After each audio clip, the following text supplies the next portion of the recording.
So I feel like you and I have similar personalities because this is how I would prefer to do it if I were looking for a home. But I did want you to know we can do all of this while you're sitting in the comfort of your own home. I can send you all the reports via email and anything else that you need, even from the lenders. We can send it to you. Okay. Electronically. But I'm glad you're here. I want to show you up close and personal. So we're down to you chose a home. Yes. Are you excited? I am. So now we have to negotiate with our seller, the seller, to see if we can get the price that you want to pay and if they're willing to help you out with some closing costs. Because like we told you in step number 3, we might be able to negotiate your closing costs through the seller. And then if you were able to negotiate any down payment assistance with the lender, you may not even need to bring any money to the table. Yes. Yes. So the first thing I want to do is tell you what a CMA is. Before we put an offer on, we need to do a CMA. It's a Comparative Market Analysis. It's a tool that we realtors use to get a general idea of what your property, what that property might be worth. But understand it's not an appraisal. So the difference between a CMA and appraisal, they're kind of the same, but an appraiser is a trained professional. It takes many years, and they will go out and assess your property and give you the value. So we can pay for that if you wanted to do that. But the CMA, we're generally pretty close to what the appraiser would, equate that house, what it would be worth. Okay. So would you like to get a CMA? This is basically where I'm going to compare your home to whatever home that was sold within a certain radius of this particular home and similar home. And I have tools to do that and see what those homes sold for to assess the value of what this home might be worth. Okay. You want to do that? Yeah. Okay, so we're gonna just put the address in there and we'll get started and see what this home is worth. And then that will give you some idea of what kind of offer you want to offer. Okay? So this is where we are, and this is how we create it. And generally we're just going to put in the address and it automatically will pull in the listings, and then we can go through and then we can take and compare each one of those homes in that listing area, in that listed area, and narrow them down to the one that's most like your home. And then the system will it will give us an estimate of all those homes and a whole printout report and to give to you, to where you can see pictures, everything, and that'll give us an idea of what to offer. Okay, so you do understand the difference between a CMA and appraisal? Yes. Okay, and also we don't necessarily do a whole lot of surveys now, at least I haven't, unless I'm buying land.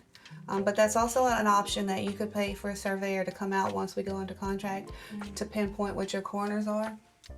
And if you, and I'm just going to tell you this because you like learning, if you were someone that I was listing a property for, I would definitely want to know what your corners are, whether we can find that out, if there's a recent survey on file, or if we need to send a surveyor out there to mark your corners so we'll know when we list it, the corners to share and MLS to all the other realtors so they can point it out to their clients. And I love helping sellers. It's a little bit different than being on the seller side than it is on the buyer side, but either way I can walk you through it. Because one day you might want to buy this home and sell it and have it as an investment property. Right. And this is step number 6, and this is what a CMA will look like. You'll get it the first page, and it's just going to give you a brief description of what I do and who I am, my education, which we don't always keep that current in there. So I can tell you basically what this is saying, but when I print this out, you can also take it home and read through it and get more in-depth information about it. But this is my home office for the agency that I work for. And this is showing you, this is your home in purple. This is the homes that we did the comparison against. These are the price for each one of those homes, whether it was sold already or on the market to be sold. And we looked at several homes. And it'll go through each one of them. So these are all the listings. It gives you pictures, descriptions, how many bathrooms. I mean, everything that you need to know will be in here. For each one, see pictures of the inside of the homes so that you will get a really good idea of if this home is really comparative to the one that we actually saw that you fell in love with. And it's a long report, so you would want to sit down with your husband and really go through this. And I'll just go ahead and go down because this is just basically the same stuff over and over, telling you about each one of the homes. And then it gives you the analysis at the end, the average price per square foot, and then the average dimension. It'll give you all of that. You see, it gives you the average for 400,000 square feet. It's 166 per square foot. And this is your average square foot for all of those homes. And in closing, marketing action. And just some more diagrams and graphs showing in open houses and stuff like that we really don't need to get into because we already went to open houses and we've already went and viewed the homes. So now we're just really trying to figure out what number do we want to offer. And so while you're here, I can also open up the contract and we can actually fill it out here to get it started. And then I can email it to you, and then you and your husband can look over it before we finalize it. But I've already given you some documents as far as what agencies are. I've already given you those, but you'll be getting several more. And you'll be getting the property disclosure that's in the MLS, and it'll tell you the owner has to disclose if there's anything that they know of that's wrong with the home. They have to disclose it to you, so I'll be sending that to you. We can go ahead and work on the contract right now, get it pretty much done, and then you and your husband can finish it later. Because I'm pretty sure he's going to want to negotiate the price with you on what you want to offer. Okay. Yeah. Okay. So, would you like to get started on the contract?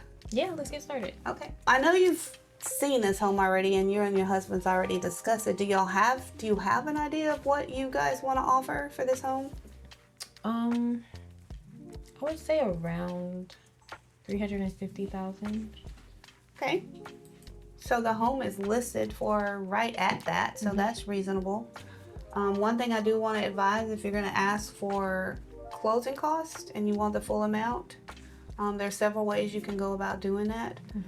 You could offer asking and then offer the full amount in closing, or you can offer a little bit less and still ask for closing. It depends on how badly you want the home, and it's really up to you and your husband. And then if he comes back, because they have a right to counter, and if they come back and say, no, we don't want to give you the whole closing cost, you could say, how about if we offer you a little bit more for the home, like $3,000-4,000 extra, as long as it appraised for that amount, because the lender is going to require an appraisal.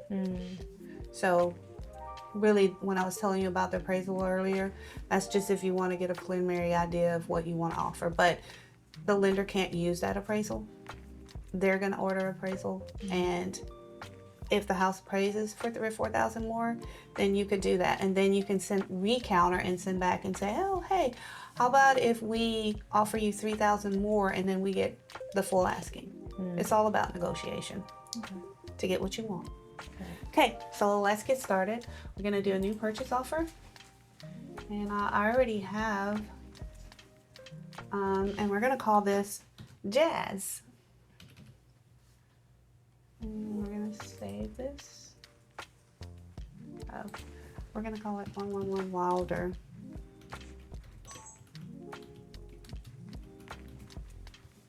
Residential. And this is actually nice because usually I get information from my clients. I ask you stuff like, how much do you want to offer as earnest money? Earnest money, and we're going to talk about earnest money, and we can talk about it now. So earnest money is good faith money. So I would say offer a decent amount. I usually recommend around $1,500, $2,000, nothing more than $5,000. Definitely not $10,000 or more, because now you're getting into, when you offer that much, you're getting into a higher litigation if for some reason you and the seller fall out. But earnest money is good faith money that you're putting down to show the seller that you're serious, and that goes to the attorneys, and the attorneys will hold that money, because our office doesn't hold earnest money anymore, and that will be applied to your closing.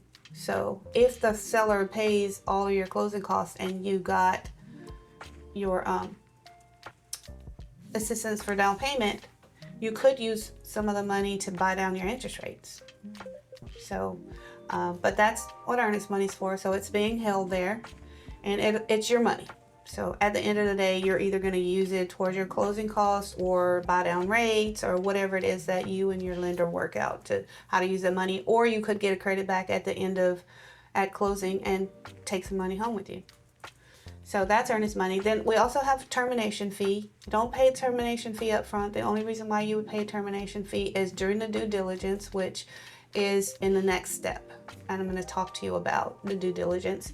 That is, I usually like to ask for like 10 days so we can go out and revisit the home, have an inspector go out, inspect the home, do an inspection and a seal 100 to see if the home is in the condition that you want it to be when you buy the home. So an inspector will go out and completely do an overhaul on the house. He's looking at ceiling fans, appliances, floors, outside, slopes of the home, roof, electrical, plumbing.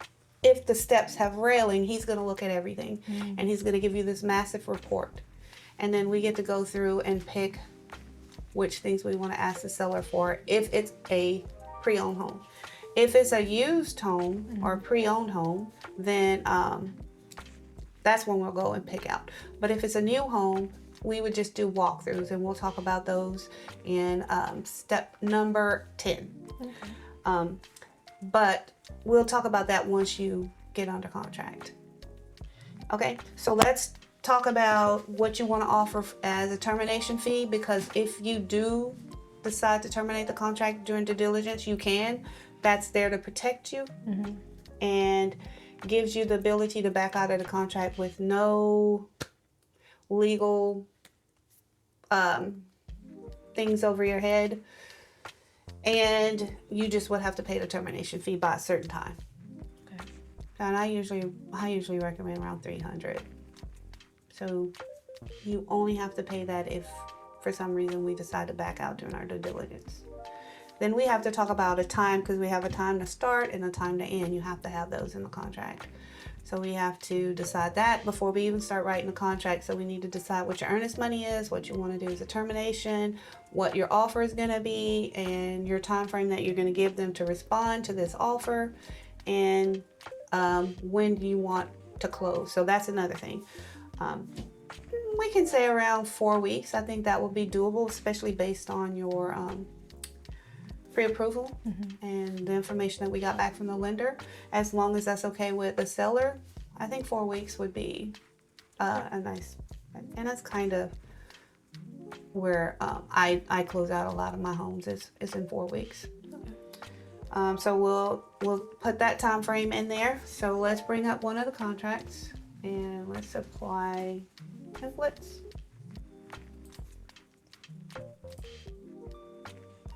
Documents. Apply templates. Apply. And so all these documents that we need to do buy a house. All these documents that you see pop up here, this is most of them, but there will be more, probably twice as many as this. And like I said, agreement to buy and sell. So this is the actual contract. You've already got some of these. I've sent to you already. So we'll open this up and we'll get started. And this is where your name will be, you and your husband, and this is where the seller's name will be. And let's talk about attorneys. I mean, I know we've talked about attorneys before, and you've kind of interviewed a few, and I use Weeks and Irvine a lot, and you decided that you like Weeks and Irvine as well. So we're gonna put them here as your attorney, and you're a buyer, and we'll just start filling out. So you said 350, so that's where we put this, 350. So like I said, you'll be getting all of these documents from me at some point. And also you're going to be getting a lot of documents from your mortgage professional. Once we send this over and we have a meeting of the minds and you and the seller agree if they accept your offer, at that point, that's the next step. We're going to send it out back to your mortgage professional so they can see what the offer is, and then we're going to send it to the attorneys, and that's when I'm going to order all your inspections. Okay. And you can kind of sit back and relax, you and your husband, and just receive all the documents, look at them quickly, try to get them back as quickly as you can after you read through them thoroughly, and send them back to us, and then you're in a waiting game. Wait for the inspection. Sounds good. Okay. So are you happy, or you feel comfortable with this offer? I know we're going to send it over to your husband as well, because this is going to go to, he has to sign also. Yeah. And you guys can look at it tonight and sign it and get it back to me, and then I'll send it over to the listing agent. Okay. Yep. All right. It's a big step. I Yeah. know. Sounds It's good. a lot of money.